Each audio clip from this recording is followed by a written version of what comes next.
کہتے ہیں کہ بغل بھی ٹٹولا کرو، ساری زندگی سامنے والوں کو نہ ٹٹولو. وہ ساری زندگی نہ سامنے والے کو ٹٹولتے، تلاش کرتے، اس کا ایمان چیک کرتے، اس کی وفات چیک کرتے، وہ صحیح نہیں، غلط ہے، فلانا فلانا، ساری زندگی اسی میں، اپنے اوپر محنت ہی نہیں کی. ملا رومی کہتے ہیں کہ ایک چور بڑا سیانا تھا، تو وہ اس کو بڑا طریقہ آتا تھا لوگوں کو لوٹنے کا. وہ پہلے دوستی کرتا. مصر کے بازار میں نا ایک آدمی سونار کی دکان سے نا اتنا سونا اس نے خریدا.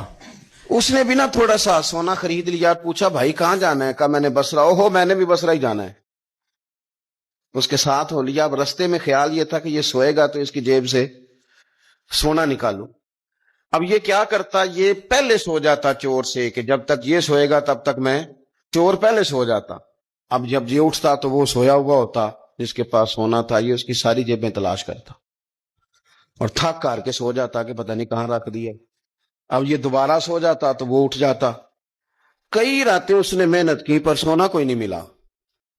بصرہ قریب آ گیا تو یہ بھی پورا تھک گیا. قریب آ گیا، کہنے لگا بھائی سن میری، میں بصرے شسرے کا نہیں، میں مصر کا رہنے والا ہوں، اور حال اتنا خراب ہو گیا کہ میں تو پاگل ہونے لگا ہوں. سویرے میں تجھ سے اٹھ کے پوچھتا ہوں سونا کدھر ہے، تو جیب سے نکال کے دکھا دیتا ہے، اور میں بھائی چور ہوں، صاف بات ہے. میں تو مصر سے چلا تھا تجھے لوٹنے، اور تو کوئی عجیب اور انوکھا آدمی ہے.